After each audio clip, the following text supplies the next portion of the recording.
On the night of July 5, 1942, a bright full moon hangs silently over the Bay of Biscay. High above the dark Atlantic waters, a Wellington bomber cuts through the night sky. Inside the cockpit, Squadron Leader Jefferson Herbert Greswell leans forward, eyes fixed beyond the glass, searching for any movement below. Somewhere beneath his aircraft, German U-boats are operating under cover of darkness. Each night, they surface briefly to recharge their batteries, using the moonlit sea as camouflage before racing toward Allied shipping lanes. Greswell knows they are there, but seeing them is another matter entirely. His aircraft is equipped with ASV Mark II radar, capable of detecting a surfaced submarine from nearly 10 miles away. Radar contact is not the problem. The real enemy is time. In the final moments of an attack, everything falls apart. As the Wellington closes in, the roar of its engines reaches the submarine crew below. An alarm sounds. Within seconds, hatches slam shut, ballast tanks flood, and before the bomber crew can even see their target, the U-boat slips beneath the surface, gone in less than a minute. This scene repeats itself endlessly. Month after month, RAF Coastal Command aircraft detect submarines, execute flawless radar approaches, and arrive over nothing but empty sea. The numbers are brutal. Throughout all of 1941, Coastal Command manages to sink just one U-boat in the Bay of Biscay. One.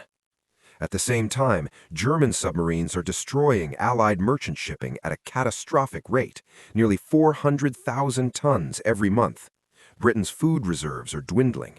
Economists warn the country is only weeks away from collapse. By early 1942, it is clear the U-boats are winning the Battle of the Atlantic. A man no one took seriously. At RAF Chivanor in Devon, far from the front lines and far from the spotlight, an unremarkable officer spends his nights in a workshop. He has no engineering degree, no official authorization, and no support from his superiors. Wing Commander Humphrey de Verde Lee is surrounded by scavenged car headlights, aircraft landing lamps, wiring diagrams, and rough sketches drawn on scraps of paper. To his commanding officers, this looks like a distraction. To his fellow pilots, it looks like obsession.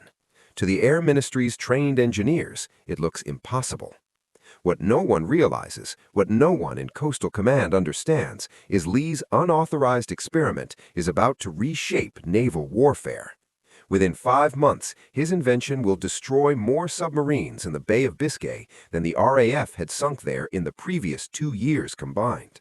Within 2 years, German commanders will refuse to surface at night, even when their batteries fail and their crews begin to suffocate. The Bay of Biscay will earn a new name among German sailors, the Valley of Death. And it all begins with a middle-aged officer, a car headlamp, an idea that Britain's top experts insist cannot work. Why Britain was losing in 1942. To understand why the Allies were failing so badly, you must understand the U-boat's greatest weapon, darkness. German Type 7 submarines are not powerful warships.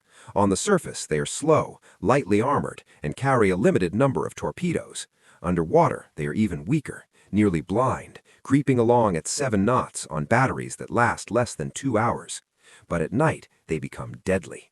Under cover of darkness, a U-boat surfaces to recharge, then races ahead of Allied convoys at full speed.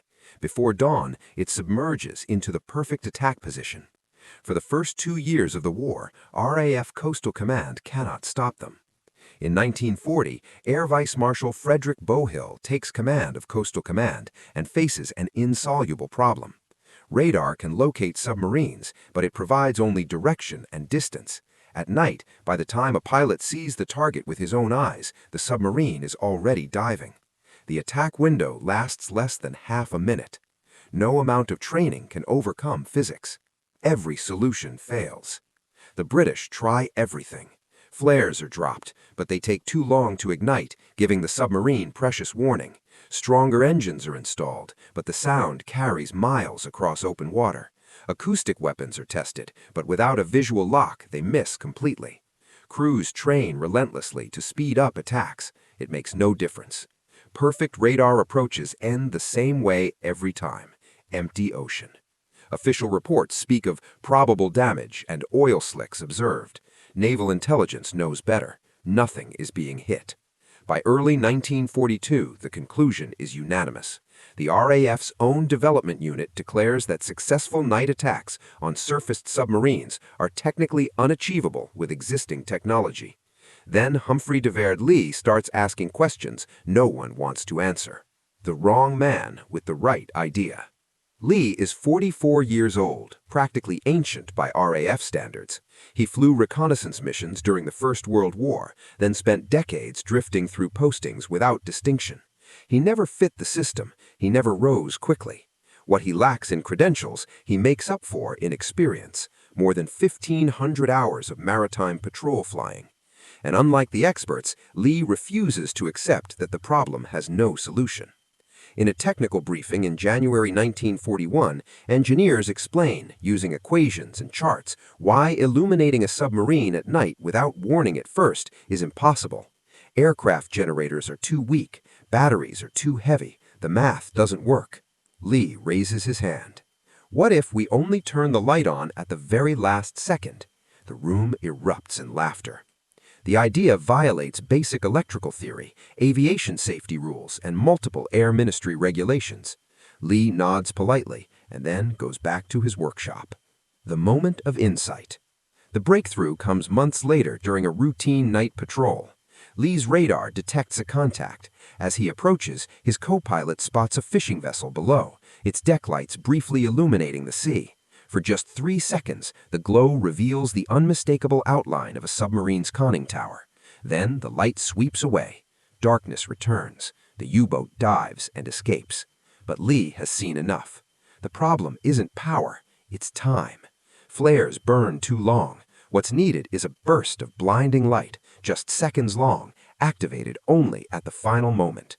3 seconds. That's all it takes. Building the impossible. Back at base, Lee sketches his idea, a massive searchlight mounted beneath the aircraft in a retractable housing. It remains hidden during the entire radar approach. Then, at extremely low altitude and point-blank range, the pilot activates it. Night becomes day. The submarine crew freezes, the bombardier drops depth charges, the aircraft escapes before the enemy can react. The Air Ministry rejects the proposal instantly, so Lee builds it anyway. Using salvaged car headlights, aircraft landing lamps, wiring diagrams, and a massive custom battery pack, he assembles what others mockingly call the Lee light. It adds nearly 800 pounds to the aircraft. It violates regulations. It terrifies engineers. And on the night of June 3, 1942, Lee takes it into combat. Shortly after midnight on June 3, 1942, a Wellington bomber lifts off from RAF Chivanor and disappears into the darkness over the Atlantic. At the controls is Wing Commander Humphrey Deverd Lee. Beneath his aircraft, concealed inside a retractable housing, hangs the device that could end his career or redefine the Battle of the Atlantic. His crew knows the stakes. If the experiment fails, Lee will almost certainly be removed from flying duties. If it succeeds, it could rewrite everything Coastal Command believes about night warfare. For hours, the aircraft patrols silently over the Bay of Biscay. Then, at 2:17 a.m., the radar operator breaks the silence. Contact, 12 miles, bearing steady. Lee throttles back the engines and begins a shallow descent. The Wellington approaches in total darkness, engines barely above idle. Below, the submarine cruises on the surface, recharging its batteries, completely unaware. At 50 feet above the waves, Lee levels out. Nothing is visible, just black water shimmering faintly under moonlight. 70 yards, the bombardier calls. 60. 50. Lee flips the switch. The ocean explodes into daylight. A wall of white brilliance floods the sea below, instantly revealing an Italian submarine caught mid-surface run. Crewmen freeze on deck, blinded, scrambling too late toward the hatch. Depth charges fall. 3 seconds later, the light snaps off. Darkness returns. The submarine survives, but it is crippled, unable to dive. D-Day and the final test. The Lee light reaches its ultimate test in June 1944. As Allied forces land in Normandy, Preventing German submarines from attacking the invasion fleet becomes a matter of absolute priority. Patrol aircraft blanket the approaches to the English Channel, hunting relentlessly. On the night of June 7th, just one day after D-Day, a young Canadian pilot named Kenneth Owen Moore takes off in a B-24 Liberator from RAF Saint-Ival. He is 22 years old. His mission is simple: intercept any submarine attempting to reach the invasion beaches. At 1:17 a.m., radar picks up a contact. Moore executes the approach flawlessly, descending in total darkness, engines throttled back, no radio transmissions. At close range, he activates the lee light. The submarine is instantly revealed. Depth charges follow. The target sinks in under 90 seconds. Moore turns for home. 22 minutes later, radar detects another contact. Once again, darkness. Once again, sudden light. The second submarine explodes in a fireball visible for miles. Moore lands with a brief entry in his combat log. Sighted 2 submarines, sank both. For this mission, he receives the Distinguished Service Order and the American Silver Star. His crew earns Distinguished Flying Crosses. The Liberator receives a new nickname, Killer Moore. The numbers that end the debate. By the end of the war, the statistics tell a story no engineer can argue with. More than 200 German submarines are destroyed directly as a result of aircraft equipped with the lee light. Over 1/4 of all U-boats lost in the Atlantic. Historians estimate that the technology saves hundreds of thousands of Allied sailors and merchant seamen, preserving supply lines that keep Britain alive and enable the liberation of Europe. In his post-war memoirs, Admiral Donitz writes a rare admission. The introduction of searchlight-equipped aircraft made night operations impossible. More than any single weapon, it forced us to abandon effective U-boat warfare. Captured German commanders echo the same sentiment. One survivor tells interrogators, "We called it the light of death. One moment you felt safe, then the sea turned white. 3 seconds was enough." A quiet architect of victory. Throughout all of this, Humphrey de Verde-Lee remains largely unknown. His invention stays classified until after the war.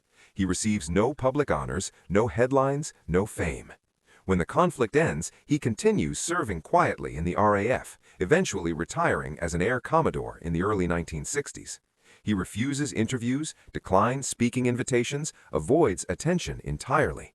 When the RAF Museum later asks to display his original prototype, the crude, improvised searchlight built from car parts, salvaged lamps, and sheer determination, Lee agrees, but with one condition: the display must not focus on him. In his reply, he writes, "The device worked because good men flew it. Tell their stories, not mine."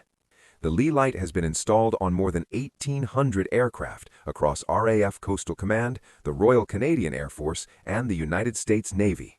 What began as an unauthorized experiment has become one of the most decisive tools of the Battle of the Atlantic. Historians estimate that aircraft using the lee light directly contributed to the destruction of over 200 German submarines, more than 1/4 of all U-boats lost during the campaign. But the true impact cannot be measured in steel or tonnage. It is measured in lives. Convoys that once vanished into the Atlantic now arrive safely. Food reaches Britain, fuel reaches factories, soldiers reach Europe. The technology is credited with saving an estimated hundreds of thousands of Allied sailors and merchant seamen, men who would otherwise have disappeared beneath the waves.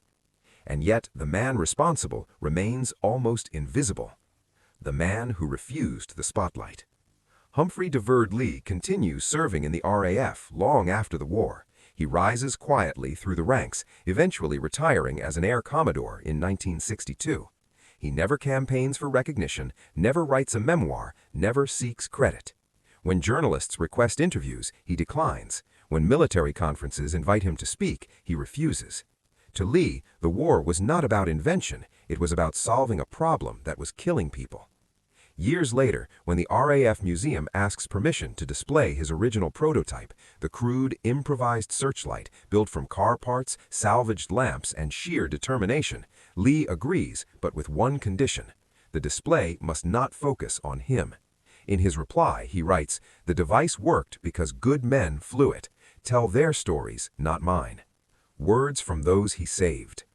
At a reunion of No. 172 Squadron years later, one of the pilots who flew the first Lee Light missions approaches an elderly Lee. It is William B. Howell, the young American who scored the first confirmed kill using the device. Now a senior naval officer, Howell shakes Lee's hand and says quietly, "Sir, because of you, I lived long enough to get married. So did hundreds of others. We owe you everything." Lee smiles, shakes his head, and replies, "You owe yourselves everything. I just gave you a better flashlight." How history finally remembered him. Humphrey DeVerd Lee passes away on November 19, 2000, at the age of 83. His obituary in the Times runs only a few paragraphs.